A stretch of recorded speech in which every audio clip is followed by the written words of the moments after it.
Prépare-toi comme Marie.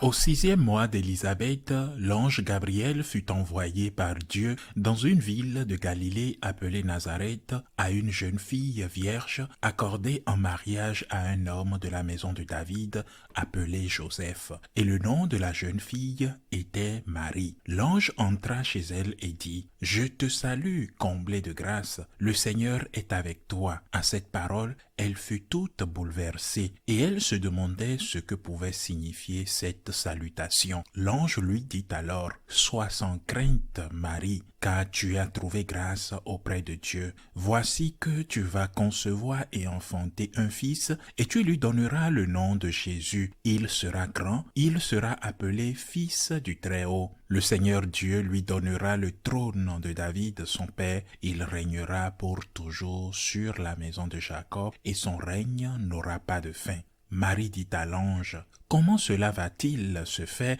puisque je ne connais pas d'homme ?» L'ange lui répondit « L'Esprit Saint viendra sur toi et la puissance du Très-Haut te prendra sous son ombre. C'est pourquoi celui qui va naître sera saint. Il sera appelé Fils de Dieu. Or voici que dans sa vieillesse, Élisabeth, ta parente, a conçu, elle aussi, un fils, et en est à son 6e mois, alors qu'on l'appelait la femme stérile, car rien n'est impossible à Dieu. Marie dit alors, « Voici la servante du Seigneur, que tout m'advienne selon ta parole. » Alors l'ange la quitta. Acclamons la parole de Dieu. Chaque fois que je lis ou que je médite sur cet évangile, je suis ému. De plus, les souvenirs affluent de la première fois et de toutes les fois suivantes où j'ai pu célébrer la messe dans cette humble grotte de Nazareth où l'ange a annoncé la nouvelle à la Vierge Marie et où elle a accepté cette nouvelle, si Dieu le veut, et j'ai confiance qu'il me permettra. J'y retournerai en pèlerinage en mars prochain. C'est un endroit absolument magnifique. Le Christ s'est fait homme pour sauver l'humanité, mais il y a un passage. Ce passage doit être franchi car Dieu respecte la liberté. Ce passage, c'est Marie. C'est la porte du ciel. Marie est la porte du ciel, mais aussi la porte de la terre. On ne peut l'imposer. On lui demande, Dieu la lui demande. On ne lui impose pas cela. On lui demande avec respect, avec liberté. Et Dieu respecte notre liberté. Saint Augustin, un peu plus tard, dira « Dieu qui vous a créé sans vous ne vous sauvera pas sans vous. » Or, la première chose proclamée par l'ange est un dogme que l'Église a mis pas moins de 1854 ans à reconnaître et à proclamer comme tel, mais qui est déjà annoncé ici dans l'Évangile. L'ange proclame la Vierge Marie pleine de grâce, chers frères et sœurs. Elle ne pourrait être pleine de grâce si elle n'avait pas été libérée du péché originel, car l'incarnation du Rédempteur n'avait pas encore eu lieu. C'est pourquoi Marie est l'Immaculée Conception, comme le dit l'ange. C'est la première chose qu'il dit avec grâce. Ensuite, il lui dit « N'aie pas peur ». Et il nous le dit aussi, il le dit à Marie, il nous dit « Ah non, n'ayez pas peur, n'aie pas peur, mon âme, retrouve ta sérénité, car le Seigneur t'a fait du bien. N'aie pas peur, aie confiance au Tout-Puissant qui t'aime.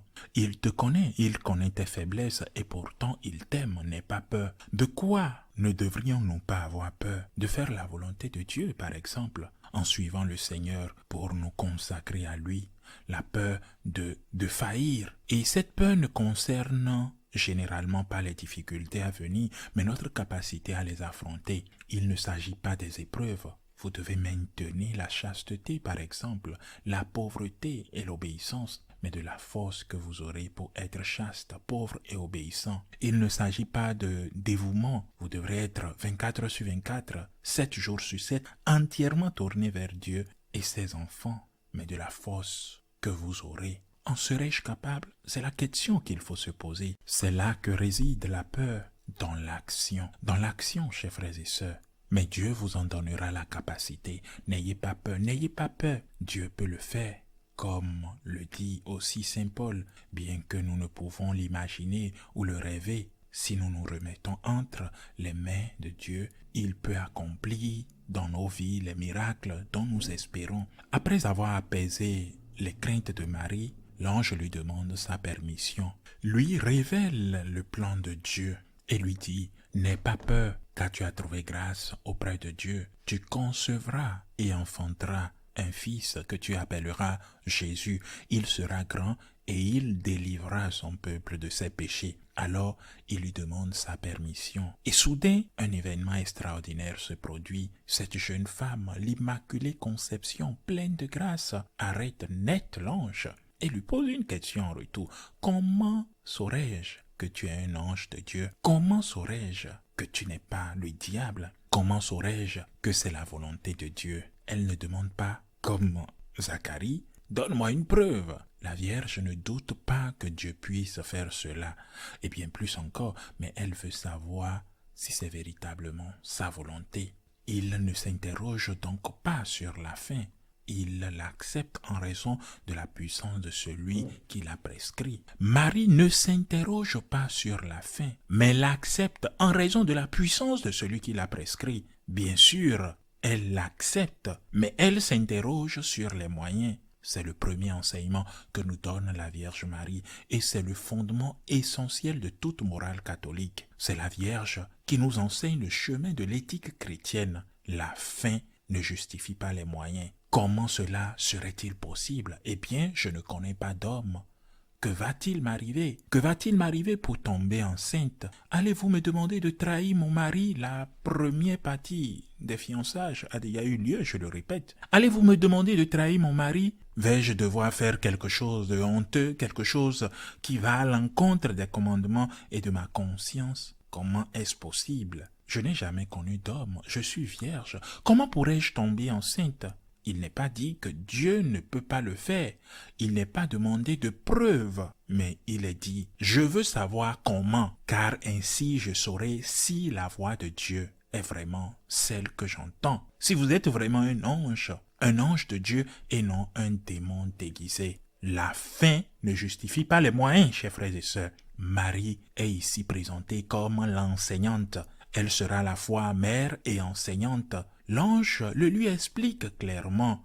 Il ne la punit pas, comme il avait fait avec Zacharie en disant « Pour avoir douté, tu resteras muet jusqu'à la naissance de l'enfant, pendant 9 mois de mutisme. » L'ange le lui explique. L'ange comprend parfaitement qu'elle est en droit de poser cette question. Il comprend qu'elle est en droit de savoir comment cela se passera-t-il. Elle ne doute pas que c'est possible, mais elle veut savoir comment. Et la Vierge Marie répond par une phrase qui la définit. L'ange qui la décrit comme pleine de grâce, immaculée, mais elle se définit comme une servante du Seigneur. Non de Saint Joseph, non des hommes, une servante du Seigneur. Voici la servante du Seigneur. L'épouse de Saint Joseph, mais servante du Seigneur, la servante du Seigneur.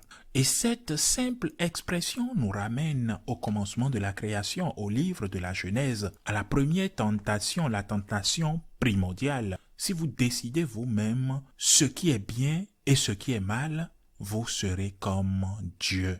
Vous serez des dieux. Personne ne peut être comme Dieu, on est clair là-dessus. Personne. C'est la tentation. C'est la tentation dans laquelle succombent Adam et Ève. Et Marie, mue par l'Esprit Saint qui l'habite, est immaculée, pleine de grâce. Elle se présente comme la nouvelle Ève, celle qui refuse d'être déesse, celle qui se conçoit non comme une personne aspirant à vaincre Dieu, à le renverser de son trône pour s'y asseoir, mais comme celle qui se conçoit comme celle qui se consacre sans cesse au service de Dieu avec l'humilité qui va avec cette attitude de servante. Elle le dira plus tard, quelques mois après, lorsqu'elle prononcera les paroles, le Magnificat de Sainte Élisabeth, quand elle va rendre visite à sa cousine Sainte Élisabeth. Le Seigneur a fait pour moi des merveilles, saint est son nom. Le Seigneur a jeté ses yeux sur son humble servante. toutes les créatures me diront bienheureuse, saint est son nom. Assurément, c'est la phrase la plus importante jamais prononcée par un être humain dans toute l'histoire de l'humanité. Cette phrase a ouvert la porte. Cette phrase a permis l'incarnation. Mais cette phrase nous montre aussi notre chemin. Me voici la servante du Seigneur, qu'il me soit fait selon ta parole. Et l'ange se retira.